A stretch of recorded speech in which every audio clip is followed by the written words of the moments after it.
తీసుకోమంటూ Elisha గారు వద్దంటాం. మొత్తం మీద సరే నేను సాగిపోతాను. ఇది మీరు అర్థం చేసుకోండి. అక్కడ జరిగినటువంటి విషయం ఏంటంటే ఎలీషాకి కృతజ్ఞత చెప్పి, అయ్యా బ్రతికినంత కాలం జీవము గల దేవుడికి నేను కృతజ్ఞుడిగా బ్రతుకుతానని చెప్పి తీర్మానం చేసుకుని నయమాను బయలుదేరుతాడు. 26వ వచనంలో గెహాజీ ఒక మాట చదువుతారు. అంతటా దైవజనుడైన ఎలీషా సేవకుడు గెహాజీ సిరియనుడైన ఈ నయమాను తీసుకుని వచ్చిన కానుకలు స్వీకరించుటకు నా యజమానునికి అంటే అర్థమైంది. గొర్రెలేదండి దీనికి. ఎవరికి గొర్రెలేదు? యజమానికి గొర్రెలేదు. మనోడుకుంది గొర్ర కదా. మనోడికి గొర్రె బాగానే ఉంది. మనోడుకున్న గొర్రె యజమానుడికి లేదు. ఇప్పుడు అది వచ్చిన గొడవ. మొత్తం మీద గెహాజీ చేసి తీర్మానం తెలుసండి. ఎలీషా గారేమో యెహోవా జీవము తోడు అని యెహోవా నామాన్ని వాడి నేను తీసుకున్నాను. గెహాజీ అంటాడు యెహోవా జీవము తోడు నేను పరిగెత్తుకొని పోయి ఏదైనా తీసుకుని. ఎలీషా గారేమో యెహోవా జీవము తోడు నేను ఏమీయో తీసుకున్నాను. మనడేమన్నాడు? యెహోవా జీవము తోడు. అంటే ఇద్దరు ఏ నామాన్ని వాడుతున్నారు? యెహోవా జీవము తోడు. మనందరూ ఇప్పుడు ఏ నామాన్ని వాడుతున్నాం? యేసు నామాన్ని. యేసు నామము నేను వద్దంటున్నాడు. యేసు నామం నేనేమో కావాలంటున్నాడు. ఏదైనా తీసుకుంటున్నాడు చెప్పి.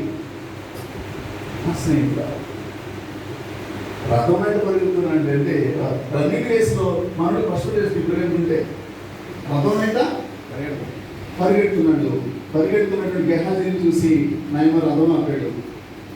రథం దిగి ఆయనే వచ్చి ఎంతో అయ్యా చెప్పు ఏంటంటే చెప్పానని. ఎలీషాను చూసి నయమో అది గెహాజీని చూసి నయమో రథం దిగాడు. దేని బట్టి? ఎలీషా గారిని బట్టి గెహాజీ గౌరవం వచ్చింది కదా. దాని దిగుతాడు ఆయన. ఎలీషా ముందే దిగల ఆయన ఫస్ట్ రథం దిగాడు. అయ్యా ఏం కావాలి చెప్పానంటే ఏం లేదు. ఇప్పుడు యెహోవా నామమున స్టోరీ చెప్తున్నాడు. యెహోవా నామమున కథ చెప్తున్నాడు. యెహోవా నామమున అబద్ధం చెప్తున్నాడు. అంతే కదా. ఇప్పుడు చాలా చోట్ల స్వచ్ఛమైన వాక్యం తక్కువ, పెట్టకథలో ఎక్కువ. ఈ యొక్క పెట్టకథల్లో అబద్ధాలు ఎన్నో.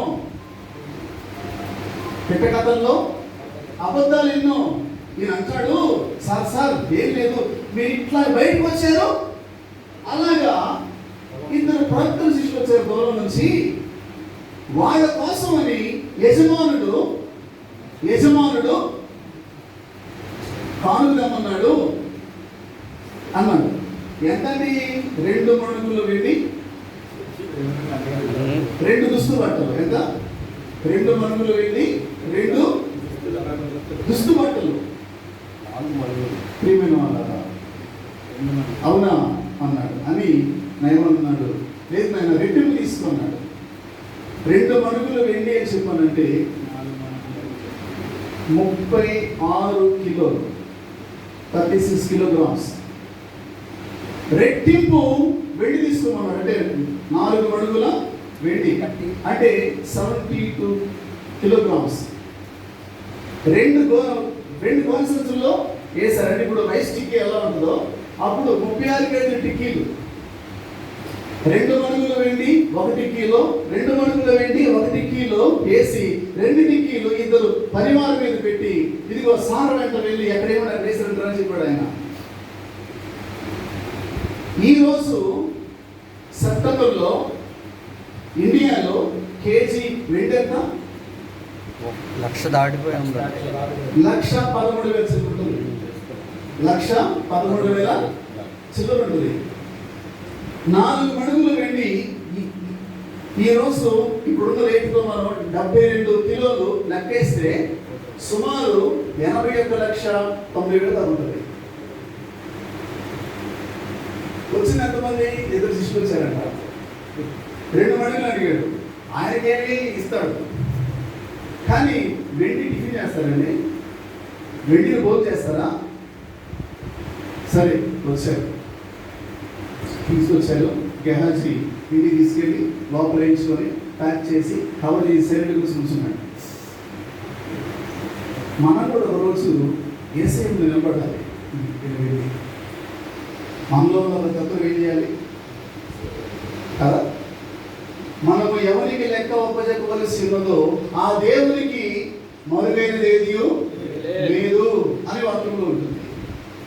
ఎలీషా ముందు గెహాజీ నిలబడ్డాడు. గెహాజీ ఎక్కడికి వెళ్ళా ఉన్నాడు.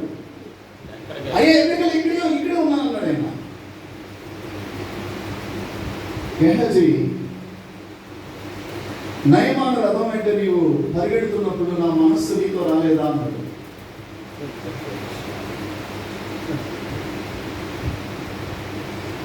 నయమాను రాజకీయ నాయకులను చూపిస్తున్నాడు. ఏలియా ప్రభువును చూపిస్తాం. ఏలియా వెంట ఎలీషా 12 అరకల వ్యవసాయ భూమిని విడిచిపెట్టి వెళ్ళాడు. ఎలీషా దేనిని విడిచిపెట్టి సేవలోకి వెళ్ళాడో దానిని సంపాదించుకోవడానికి గెహాజీ సేవలోకి వచ్చాడు.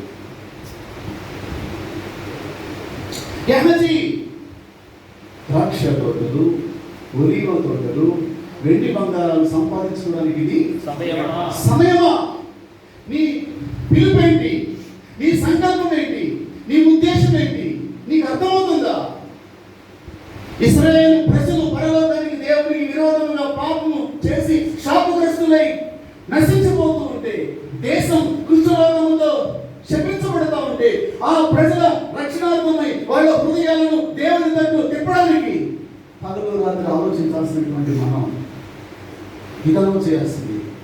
నయమాను ఏది విడిచిపెట్టాడో తీసుకుని వెళ్ళిపోవాలి. ఏంటది? ఈరోజు ఎలీషా దేవుని గురించి గెహాజీ తన గురించి ఆలోచిస్తున్నాడు. నా ప్రియమైనటువంటి సేవకులారా,